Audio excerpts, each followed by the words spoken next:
Hello and welcome to Circle Time, the Early Years podcast. I'm Glenn Denny, and on this edition, I'm delighted to have with me author, consultant, advocate of play, Greg Bottrill. Greg, hello there.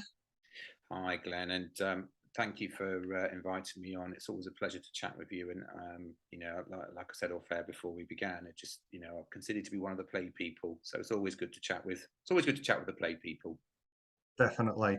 Yeah, I mean, it's like you said, we were having a little chat before we started recording, and it's, we were kind of talking about just how important, play is, particularly in early years. I know you were saying as well, you've been doing a lot of work with schools, and do you know what that was? It kind of raised my heart rate a little bit in a good way. Like it's that bit where, you know, teaching needs to realize that, like, for the early parts of primary, like, it's so important that play is part of it. Absolutely, it's critical. It's absolutely critical, and I'm beginning to see how play really is in our DNA. You can't take it out of it. Can't take it out of us. Mm. Um, and as you know, I'm really passionate about the age of 0 to 4, the kindergarten I work in. Like you, I work with 2-year-olds, and it's just a Mhm. wonderful, wonderful world to go and explore and adventure in. But there's a narrative around the rest of education that's quite a powerful one currently that seems to suggest that play is somehow not important and can be silent. Mm. And my belief, as yours is as well, and as again going back to those of us who are the play people who are passionate about play, we know differently. Yeah. Um, so it's encouraging that I do get asked to come into schools because there are school leaders that want to explore play. They want to explore, how they can extend that up further up through the school. So it's good, it's encouraging, Yeah. but it takes bravery. It takes bravery to do it for sure. You're right. It does. I mean, it's that bit where, I mean, I think the word play is so misunderstood. Like, some educational leaders believe that play and learning are two completely separate things. They couldn't be further from the truth. Play is learning. For sure, and again, one of the things I explore through my work, and I've done it in my books, but also in when I go into settings in schools, is that actually learning, the kind of academic learning, if you like, Hmm. as well, is there to be played with. Mathematics is there to be played with. It's a playground. Language, mark making, read, Hmm. all these things, um, and it's one of the reasons why in a lot of my narrative, because I kind of have come to the realization that what we are doing as play people is telling the story. And Hmm. that's what we've got to do every day, tell the story of childhood. And that's why I talk about childhood more now. I mean, I still talk about play, but I talk about childhood more because what I found is it's more a powerful word to throw into that narrative, Yeah. because you already can begin to talk about, well, when does childhood end? Does it end at 5? Well, no. Right. So if it doesn't end at 5, well, what does childhood need? Well, it needs a whole range of things, but it doesn't need teaching a lesson for hour upon hour upon hour and task. That's not what it Mhm. needs. So it opens up the doors, I have found, to talk more about childhood. And of course, we talk about play, but children have only got one childhood once, and they can't wait for adults to understand play. They're living it now. Yeah. And so yeah, that's yeah, absolutely. It's great that schools are beginning to explore it, and as we know, children need more play, not less of it. Absolutely. It's definitely that bit where, I was telling you roughly about my setting, and that Yeah, we don't tend to tick boxes in things. We follow what the children are into. We do this in the moment planning. Um, and again, I mean, I know it's what we call it and people understand it that way, but again, I don't want to label it. It's not some massive um textbook that we have to bring in and say this is how we do it. It's literally just following the children's lead to bring in learning that they're interested in, but actually will benefit them so much more. And it's about how we scaffold that and how we present it to them as well, the absolutely. opportunities. Yep. Absolutely. And again, when we were just talking before we came onto the podcast, is that in itself is just really heartening to hear that, there are nurseries, kindergartens, preschools that are childminders that are Mhm. absolutely exploring play, full on volume up, as high as it will go. Yeah. And I believe that's what we need, because it's that idea of, if parents don't know to look for play, then they'll never look for it. Yeah. And that's where I believe it's really important between 0 and 4 that, as as practitioners, educators, play people, we play as hard as we can with children. Hmm. It doesn't need a plan as such, not No. really. It's No. about instinct, playfulness. um and I'm increasingly interested in the role of the adult more than anything now. That it's almost Yeah. like they've got a plan, it's called play, but it's the adults that get in the way of it. Yes. Definitely. So it's us. So we need to do. It's almost like we need to be educated, not the children. Hmm. Yeah. But yeah, it's an interesting way to kind of look at things. It's that interesting bit as well. I was just picking up on a little thread that you said there about almost educating the parents as well. I know something we do is a stay and play session, which is hugely beneficial to not just us, like having links and community with our parents, but also it's brilliant for the parents. I mean, the last time we did it, we had a completely mad activity. It was, I'd set it up, and it was soap dispensers, but I just filled it with a little bit of baby bath, and there was all that going on. And the parents were just like, you could see them looking, but that gave us the opportunity to say, well, yeah, it's lots of fun, and this is going like the children are just making the bubbles, but actually what they're getting from it is they're developing muscles, they're developing hand-eye coordination, they're realizing cause and effect. This is all the learning that can be got from that. And like literally the realization on parents' faces were like, oh, Yeah. and this is what we do. Every day, our children are learning by playing with something that looks completely bonkers, looks completely bizarre, but this is what they're getting from it. Yeah, absolutely. And it's that thing, isn't it? Of, even when you're describing that, the child inside of me wants to go and play with that.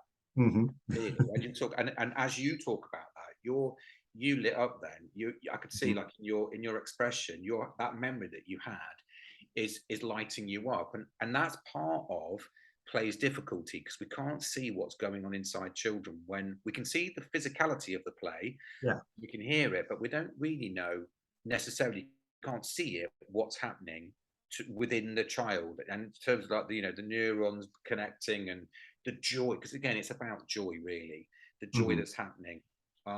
So it's wonderful to hear that, because that is part of our work, isn't it? It's not just about positive relationships with parents. It's actually, and I use this word a lot now, adventure. It's bringing them Yes. on the adventure, and the Hmm. play is who your child is. So now, to understand, to get a real understanding of our child, this person that you've brought into the world together, we've got to work with you, as together, to support that child's growth in who they are.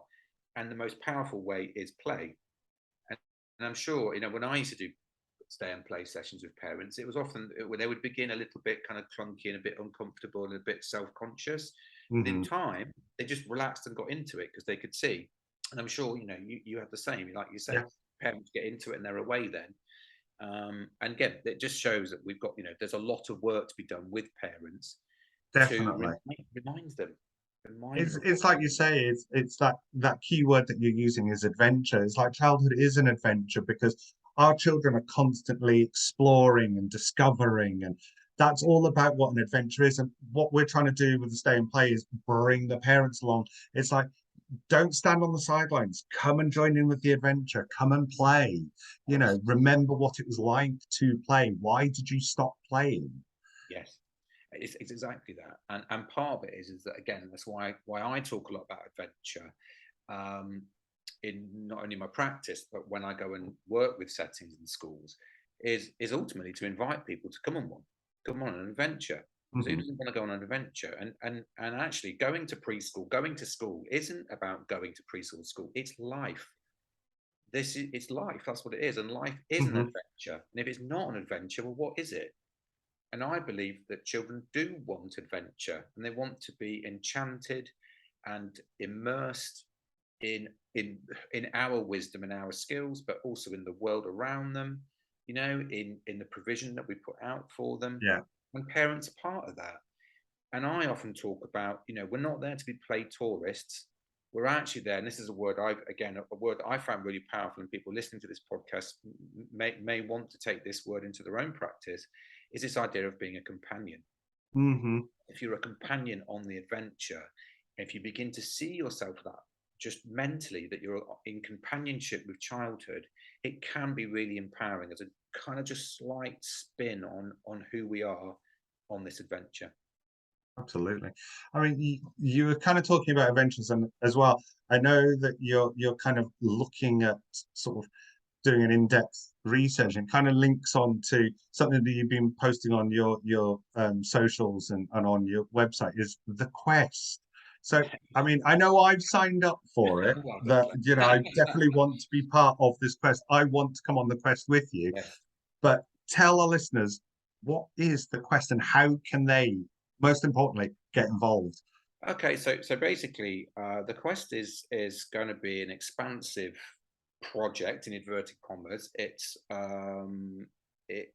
doesn't necessarily, it does know what it's going to find, but it also doesn't at the same time. It's Mhm. going to be, because of course of its research, you can't just go along to find this and then you track a pathway to get to it.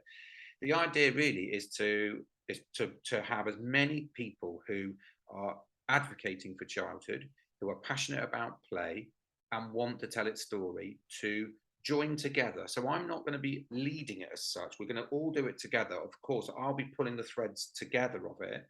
Mhm. But year one will be an action research project, and the more people that come on it, the less work there will be. And of course, the more research there will be as a body of evidence, which is ultimately trying to show or prove or look for the importance of play within learning. And actually, that children absolutely, there's not a choice to give play to children. So it would be almost like from the ground upwards. So not an academic piece, but more going, right, this is what we know. So across the year, there'll be lots of questions, little modules, but not tons of work. There's enough paperwork in life Mhm. to getting on with. But the idea is it will kind of gather evidence, it will gather photographs, it will look at what children's capabilities are. Mhm. And from there, it will create a whole thread of different stuff that people can get on board with. Then, as the year moves forward, it will go into its second year, where I'm going to try and create, well, not try, I will be creating something called How to Play, which will be a course that people can then do to Mhm. teach them how to play. It's one thing that I've noticed, especially young people. It's not a criticism at all. It's really not. It's about confidence and our education system that they come out of. Yeah. Is that often they don't know how, they know the theory, but they're not quite sure how to play. So all the evidence that we've gathered, all the people, all the wisdom that we have as play people will go into that course.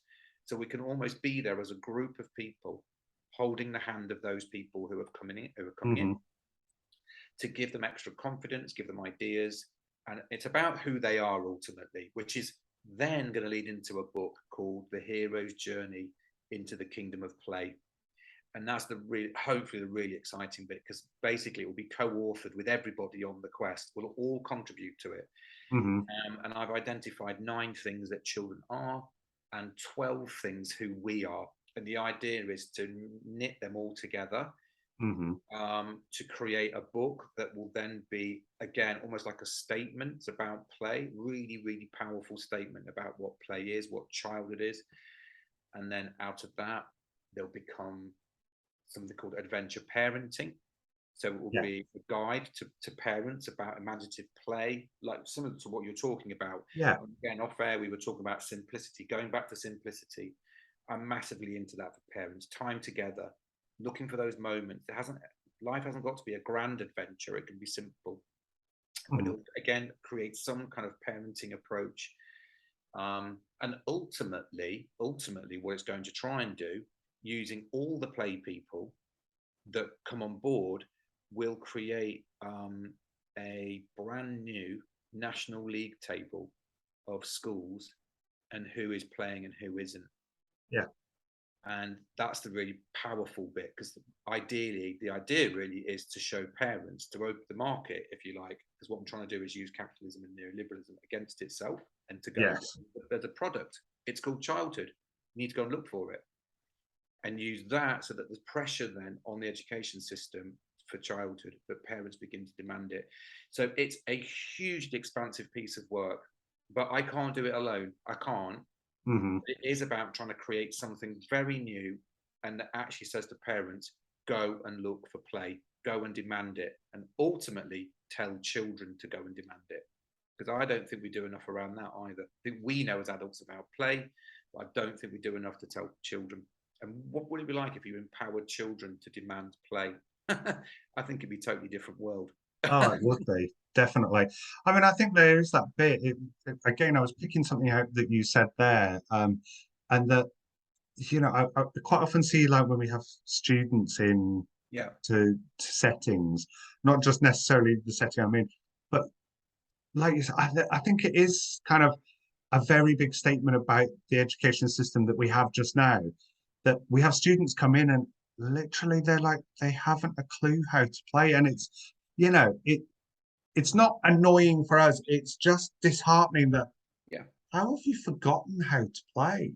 because it's not It's obvious. one of these things. It's like, just because I work in early years doesn't necessarily mean I know everything about how to play, but it's important that we don't stop.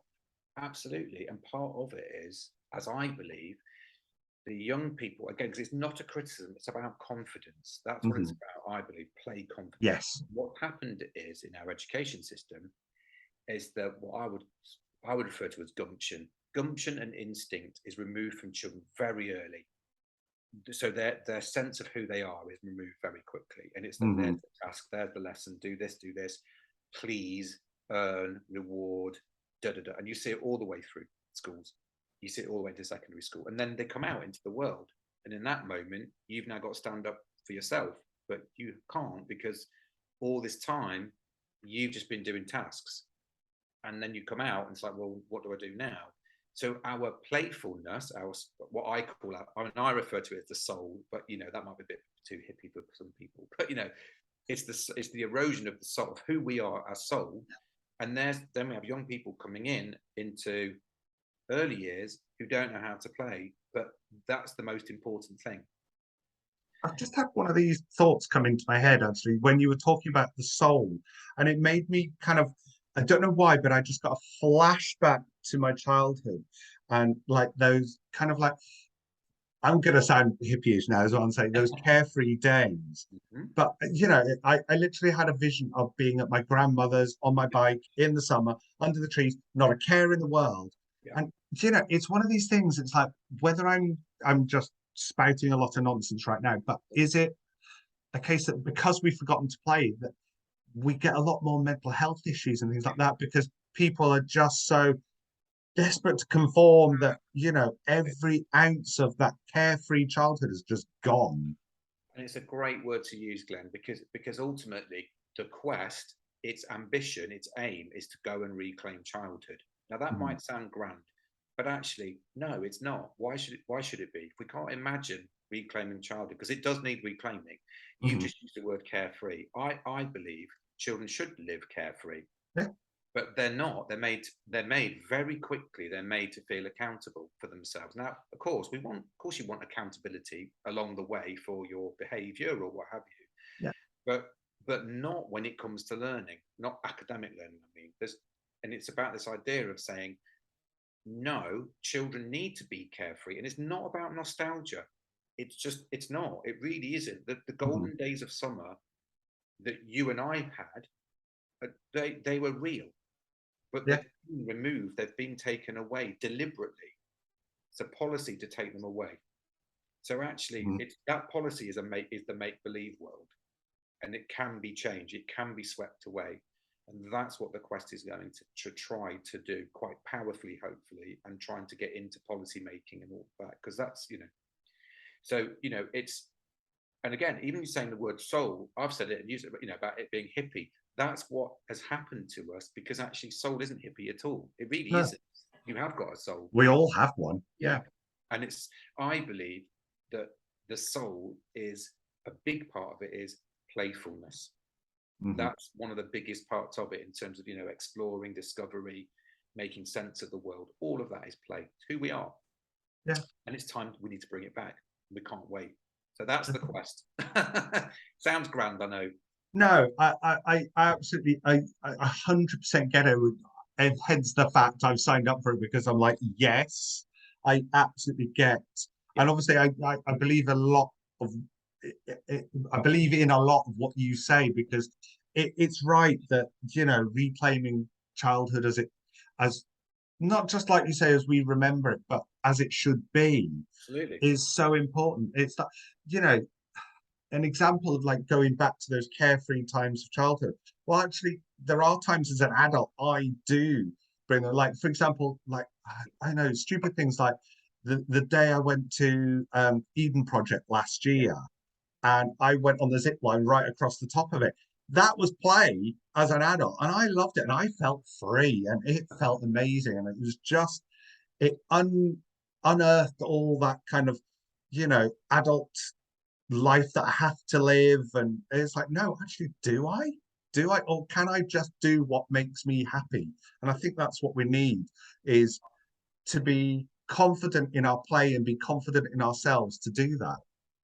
Absolutely. And again, what happened when you were talking about that, your body language, again, the volume of the joy inside of you just Mm. kept spilling out of your body language, out of your face, out of your grin. You had that memory.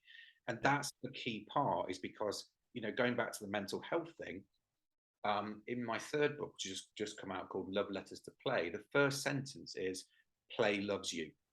And it Hmm. does. And play has all the healing that we need. It really does.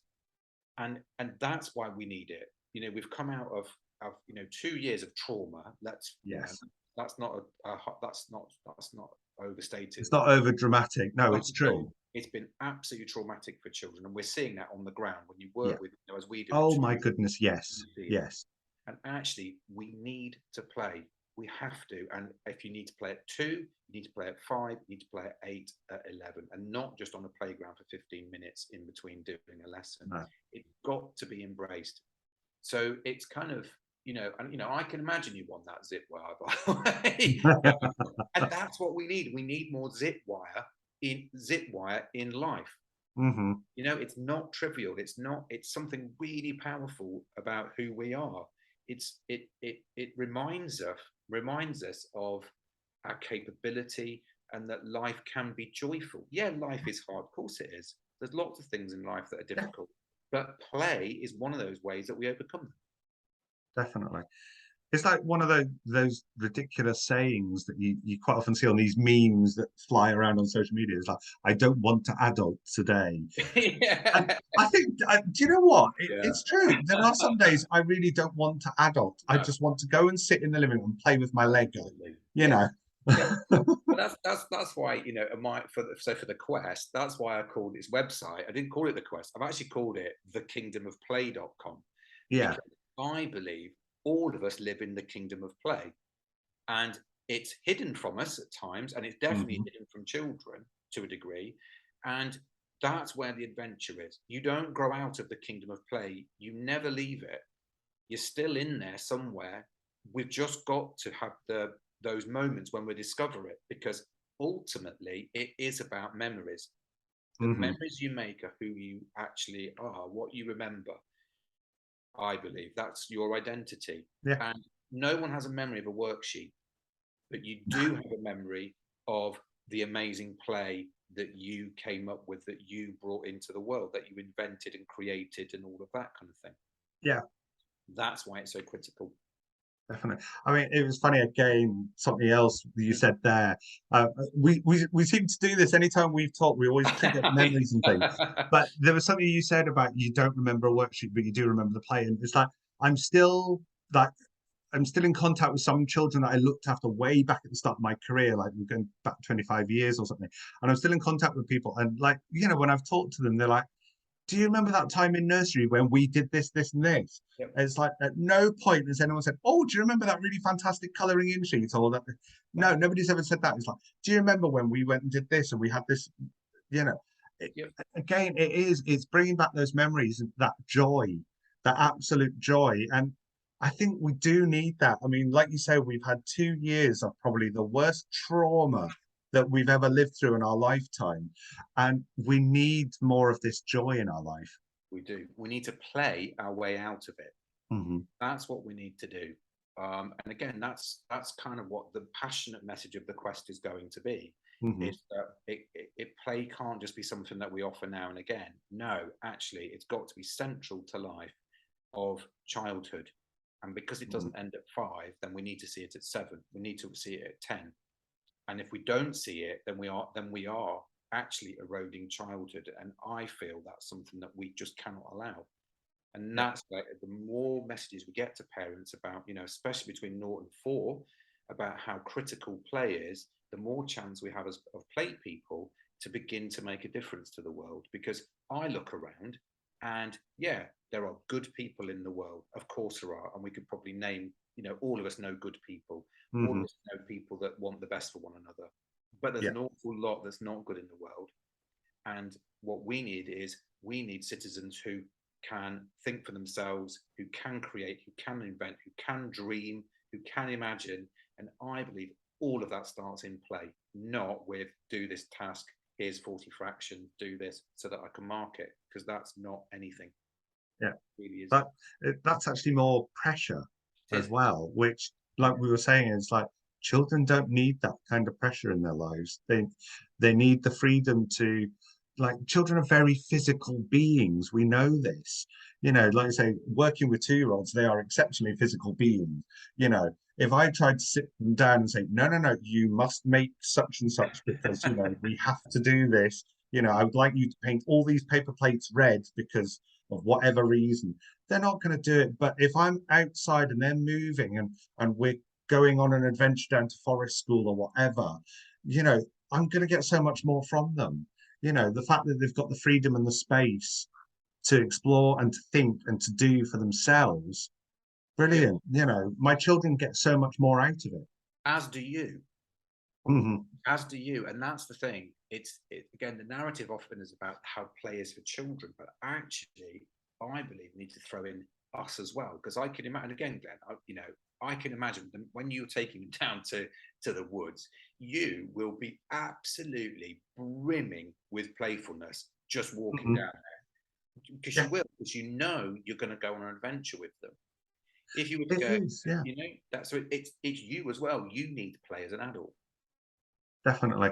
I mean, it's like you say, like we've got a nice winding pathway down to our forest, Mm. and it's like that. Oh, look! Have you seen that bird? And like, oh, look at the rabbit hole. That we're spotting things, and we're beginning that adventure. It's that preamble to the adventure, and it's building it up. And like the way we have it planned, we've got activities for them to try out, and Yeah. but then they've got the freedom to play as well, because that is so important that they can explore in their own time and do their own thing. Yes, we've got something that we've maybe planned for them, which involves using and getting to grips with nature.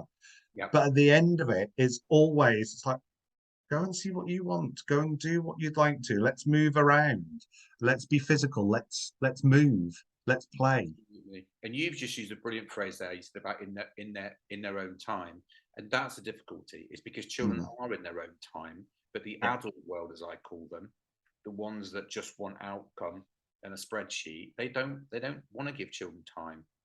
They rob them of time. Yeah. Children are going, actually, do you know what? I've got a dream and I want to, when I came into the setting today, this is what I want to do. I want to go and find the dinosaurs and go and make a house Yeah. for them, and then go and act that out and be a dinosaur, and then go outside and look for dinosaur food. And as an adult, you cannot plan that. It's just impossible, because children, we can provide stuff for them, of course, Yeah. and we give them experiences and all of that. But children have their own plan too. Yeah. Definitely. And it's It's about why, honoring it. yeah, it's like when I think about, like, I'm setting up the room for the day, and it's like I don't put anything out. I've been in settings where you have to have the room set up in such a way, and you've got to have this out and this out and this out. And I don't do that, because how do I know what's in my children's mind that day? I've got things there. So we have a cubbyhole unit in my Yeah, room, yeah, and it's packed with lots of different things that they can choose from. And we have a table with a story that, featuring props and things for a story that they're really into at the moment. That will change at some point, and we'll change it with them. But yeah. I don't know what they're going to want to do, but it's there for them to choose, and then let the adventure begin, and then we'll go with it, and then we'll plan with, what they want to do. And it's exactly that. Again, it's kind of, and we all do things differently. Of course we do. I mean, your practice is the same, sounds very similar to mine. And what I talk very much about is, going back to this idea of companionship, is actually Mhm. the objects that we have in the room. They're companions too.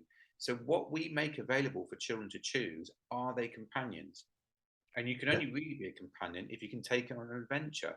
If it's Hmm. just, 100% or rotating around and here's this task set up and that well, what magic do we see? I'm not convinced that we do, because children don't have the freedom and to move, No. like you say, the moving and choice, all of that, the autonomy.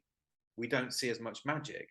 Hmm. So giving children choice is critical, I believe, as do you. And Yeah. it's that thing of, how much choice do we give them? Yes, we might want to pop some things up because we've got some joy that we want to show them. Yeah. Lovely, let's go. Because actually, there is a joy. We've got playfulness that maybe the children don't know anything about. So actually, I'm going to show you this, guys, because it's ace. Yeah. It's there. I popped up this table. Here's all this stuff. Let's have an adventure. But the majority of stuff, really, if we're going to go on a proper adventure, needs to be choice, and children collaborating together on something that we don't even know, because Absolutely. Yeah. Let's see where it goes. I mean, there's no point planning for an adventure where you don't know where the end destination is. absolutely. And what a lovely phrase. Let's see where it goes. I mean, imagine if that was just your core value as a setting or a school. Let's see where it goes. I mean, it would just be extraordinary, because you Mhm. would just go on something, you would just see so much of what children are capable of. And I think that's part of it, is that the narrative suggests that somehow children are empty and they need knowledge and filling up with, stuff that they've got to remember, rote learning. It's the ghost Mm. of Michael Gove ultimately. But actually, childhood says, Oh, no, actually, I am me and I've got this dream and this idea. Goes right back to the 100 languages of children, which I still believe is the best CPD anybody could do. where Reading is it my? line by I'm line. just looking on the shelf to see if I can find my copy somewhere. It's here. It's here somewhere in this Yeah. office. I know it is. But it's like, that each line, if you took that as a team and just went, okay, marvel and wonder, what are we doing? Do we really Mhm. believe in the 100 languages of children? Do we really see them? Have I got 100 languages inside of me? Let's Mhm. go. And then you're off, because, and to me, the adventure can be very simple. It can be very simple. It doesn't have to Absolutely. be as complicated as the adult world makes it out to be. The one thing we haven't touched on Yeah. is, where can play people sign up to join you on the Yeah. quest? So basically, there is a website separate from canagoandplaynow.com. It's just called thekingdomofplay.com. So the Kingdom of Play is all one word, thekingdomofplay.com, and there's basically 4 pages that you can just go through, look at what it entails, and then you can pre-register for it. What I'm looking for is 1,000 play people, because Hmm. if it's any less than that, then the research is a nothing. It can't be done with 20 people, so it's got to be big. The more people, the less work it's going to take. It does cost, but not a huge amount of money. The reason it costs is I'm trying to employ someone to do all of the piecing together. Yeah. I can't do it. I don't have the time to do it, or the skill. But I'll be able to find someone to be able to piece it all together really powerfully, and then from out of that, lots of different questions and the course and all of that will emerge out from. But I'm there's it basically the pre-register is just literally people going, reading it and almost going, right, when we're ready, when we've got the 1,000 people, let's go. So I've now got 510 in the space of 3 weeks. So it's Brilliant. going, but I've We're over given, halfway there. Yeah. yeah, we're halfway there. So if everyone who's signed up knows one other person and they sign up, we've got it. So it's just about spreading the word. And, again, it's just an appeal to people's soul. What do we Hmm. want? Do we want to bring something, a different story of childhood, of actually their true capabilities? Or are we just going to carry on letting the ghost of Michael Gove dominate education? Well, I know which world I want to live in. And that's kind of why I want to set out on the quest on a personal basis, but also, you know, to support everyone together so we can adventure and be companions on this adventure into play. I'm gonna have to tell you off for swearing twice. You mentioned Michael Ghost. For me, It's meant to be a clean podcast. Stop it. well, I did mention Malaguzzi and 100 Languages of Children, but it comes. All right, I'll let you off. I'll let you off then. If you were going to have if you're going to have a play football team, for example, and you've got Malaguzzi, Montessori, Froebel, you know, Vygotsky, all these people, and then Michael Gove, you ain't picking Michael Gove. You're going to just chuck him out off the pitch. But he can do the halftime oranges. He probably messed that up as well. Probably. Anyway. Yeah. Well, Greg, thank you so much for talking to us. It's been absolutely joyful as always. Yeah. And I cannot wait to get, we just need a few more people, more people to get in on the quest. And we are ready to go. And I am so looking forward to starting it with you. Yeah, likewise. And you know, it's just great to have, you know, it'd be great to have your companionship on it, you know, and again, your wisdom and all of that. And together, I know, you know, we can set out and, you know, just do our damnedest to try and bring around something that can be positive for the, you know, the people that I know that you and I are so passionate about, and that is our young children. We want better for them. Well, Greg, thank you so much for joining us. Thank you. And don't forget, if you want to take part in the podcast, you can join us. It's post office at circletimepodcast.co.uk, or join us on Facebook. And do join us again next time for another edition of Circle Time, the Early Years Podcast.